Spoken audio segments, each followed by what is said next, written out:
मुस्कुराते रहोगे जिंदगी भर।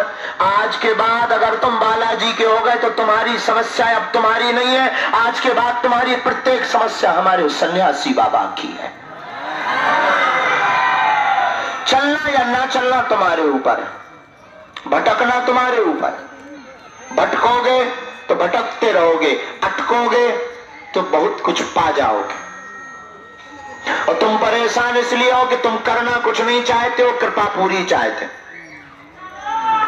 इसलिए मेरे पागलों, ये बात तो मैं कोई और इसलिए नहीं बोल सकता क्योंकि सबको डर है कहीं लोग हमें छोड़कर भाग ना जाए। और हमारा ये डर बिल्कुल भी नहीं है कि तुम हमें छोड़कर भाग जाओगे। हमें ये डर है कि तुम हमें चिपक ना जाओ। और हम तुम्हारा पीछा नहीं छोड़ने वाले।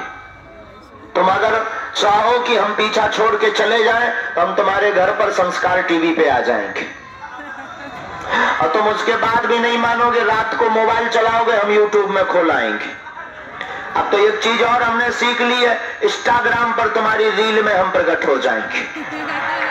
तब भी तुम नहीं मानोगे और तुम सोचोगे पीछा छूट जाए, तुम्हारे शहर में हम कथा करने के बहाने आ जाएंगे। और तब भी तुम नहीं मानोगे तो ये कोई बड़ी बात नहीं है हमारे गुरुजी के लिए, हम तुम्हारे सपने में आएंगे। तुम एक दिन कहोगे कि बाहर में गया, अब नहीं भटकना है। कहा जहां जाओ वहां ये आदमी मिलता है। पर हम पीछा नहीं छोड़ने वाले। तुम कितना भी छोड़ाओ, तुम में दम हो तो छोड़ाओ। और ये बात कोई नहीं बोल सकता, जिसमें दम होती है वो ललकार के बोलता है। याद रखना, सत्य का उपासक हमेशा तेज बोलता है। झूठ वाला भी कई बार तेज बोलता है लेकिन उसकी बांस फट जाती है, उसका गला बैठ जाता है। और सत्य का जो उपासक होता है वो ललकार करके बोलता है, उसका ना गला बैठता है, उसकी आंखें भी बोलती है कि मैं साचा आदमी हूं। और याद रखना, दुनिया की कितनी भी ताकतें सत्य के पीछे लग जाए, झुकती हमेशा सत्य के सामने ही है। और इसका प्रत्यक्ष प्रमाण बागेश्वर बालाजी का दरबार।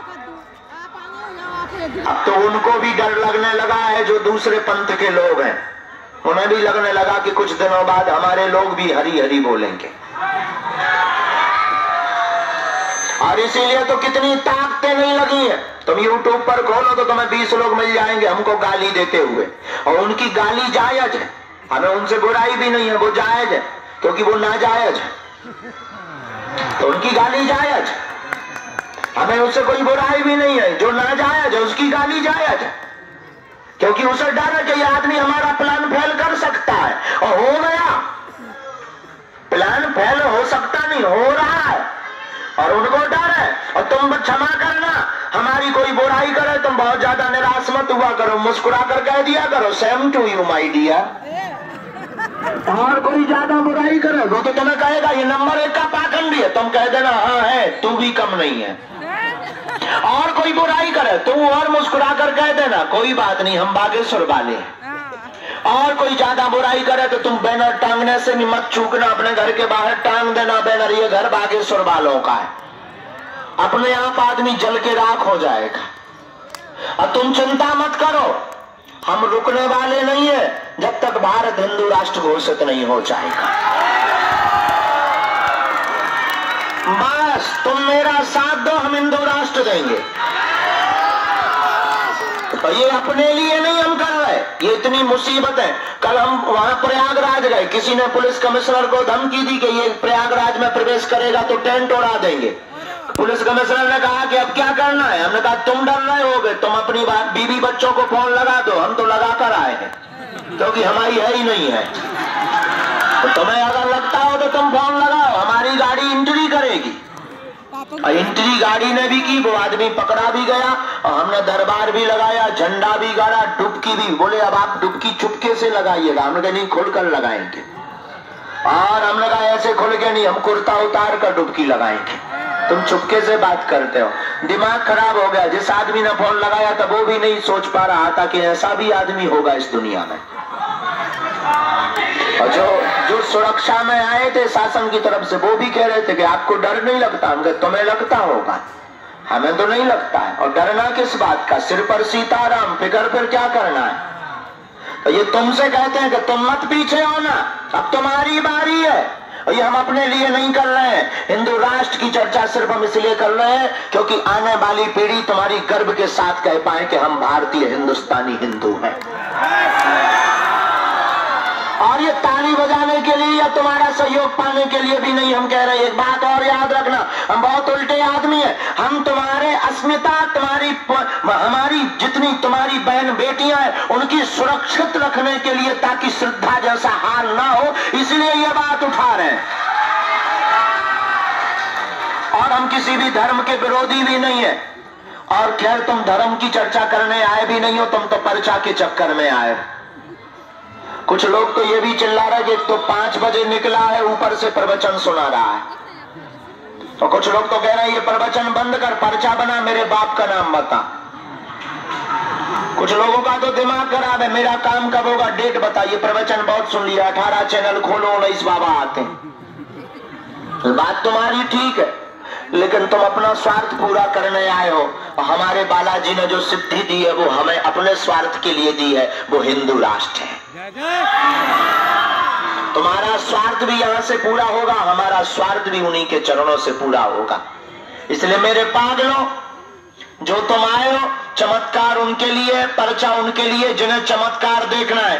बाकी हम तुमसे विनम्रता पूर्वक कहते हैं, हाथ जोड़ करके, जो जो तुम अर्जी लेकर आए हो वो पूरी होगी होगी होगी, इसमें किंचित मात्र भी संदेह नहीं है।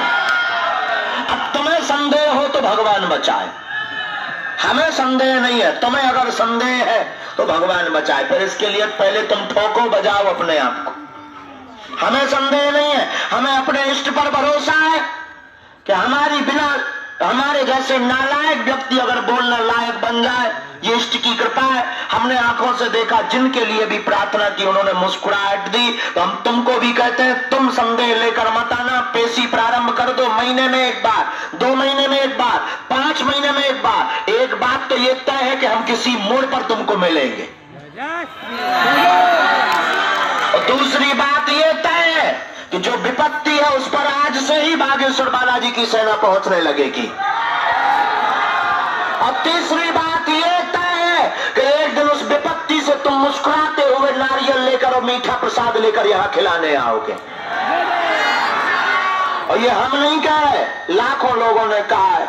और ये इसलिए नहीं कि हनुमान जी हमारे हैं या हम तुम्हें बागेश्वर धाम बुलाना चाहते।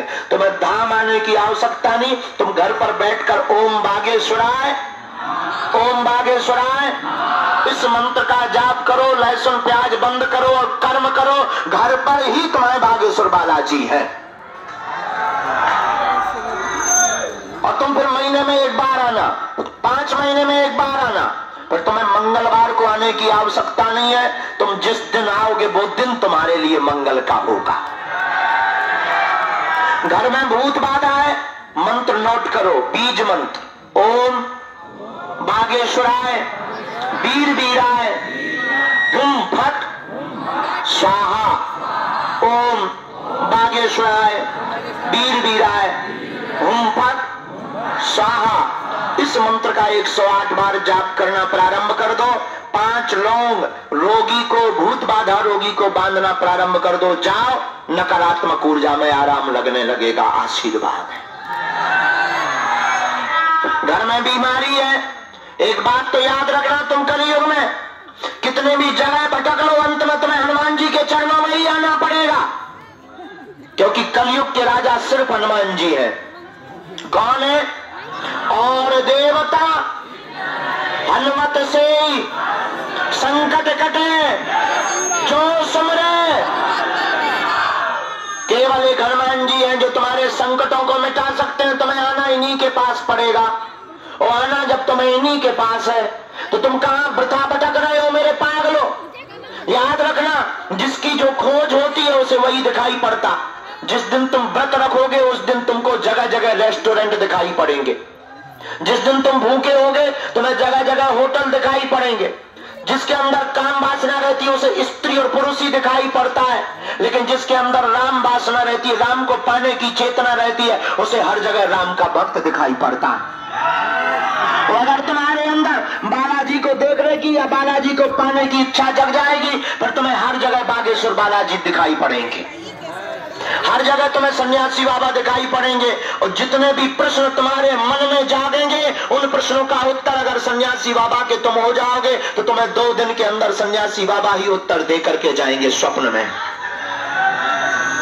और सन्यासी बाबा वो जिन्होंने 300 साल तक तपस्या की, आज भी अदृश्य रूप में सन्यासी बाबा वो हमें और तुम्हें दिखाई नहीं पड़ते, लेकिन उनको हम तुम जरूर दिखाई पड़ते हैं।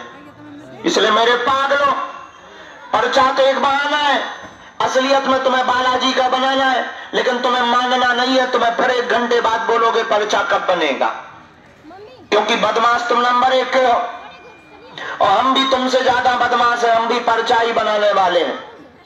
लेकिन कोई बात नहीं, फिर भी हम तुमसे कहते हैं तुम नारियल बांधो और एक बात बताओ, क्या तुम हर समस्या का समाधान पाना चाहते हो या एक समस्या का? क्या तुम चाहते हो मेरी प्रत्येक समस्या का समाधान हो? क्या तुम चाहते हो कि मैं अब अन्य जगह भटकूं ना? क्या तुम चाहते हो कि मुझे बालाजी की कृपा मिले? क्या तुम चाहते हो कि हनुमान जी मेरी अर्जी सुने? क्या तुम चाहते हो कि सन्यासी बाबा के दर्शन हो? यदि चाहते हो तो 2 शर्तें हैं हमारी। पहली शर्त, आज से हमारे चक्कर में पड़ना बंद कर दो, और दूसरी शर्त, मंदिर चढ़ जाओ, जो विपत्ति हो, जो समस्या हो, जो बाधा हो, हाथ में नारियल लेना और बालाजी को और सन्यासी बाबा को देखकर कहना आज से तुम हमारे हो गए और हम तुम्हारे हो गए हैं। एक शर्त और है, और ये शर्त तुम्हारी जीवन में क्रांति लाएगी। अगर तुम थोड़े से भी बुद्धिमान होगे और बुद्धू होगे तो तुम्हें दुनिया की कोई भी ताकत या कोई भी मंत्र या कोई भी चमत्कार नहीं बचा सकता। और अगर तुम थोड़ा भी बुद्धिमान हो तो अंतिम शर्त तुम्हारे काम आएगी। आज के बाद या तो तुम हनुमान जी को मानना छोड़ देना या आज के बाद हनुमान जी पर सब कुछ छोड़ देना। 2 में से एक करना। आज के बाद या तो तुम हनुमान जी को मानना छोड़ दो, सन्यासी बाबा को या गुरु जी को मानना छोड़ दो, या आज के बाद सब कुछ गुरु जी पर छोड़ दो। जब जो होगा वो तुम्हारे हित का होगा। और फिर हम कहते हैं तुम्हें गुनिया, ओझा, तांत्रिक, अन्य दरबारों में, अन्य जगहों पर अपना शोषण करवाने की आवश्यकता नहीं पड़ेगी। तुम्हारी जिंदगी की प्रत्येक कमी बागेश्वर बालाजी के चरणों से ही पूर्ण हो जाएगी। और तुम बहुत विपत्ति में गिरे हो, हमें यह भी पता है, तुम हजारों रुपए खर्च करके अर्जी लेकर आए हो, किराया उधार उठाकर आए हो, और याद रखना तुम इतने ज्यादा प्रताड़ित होकर आए हो कि तुम्हारी दुनिया में बहुत हंसी उड़ा ली है। तुम्हें दुख को इतना घेर रखा है दुखों ने, विपत्ति ने, कि तुम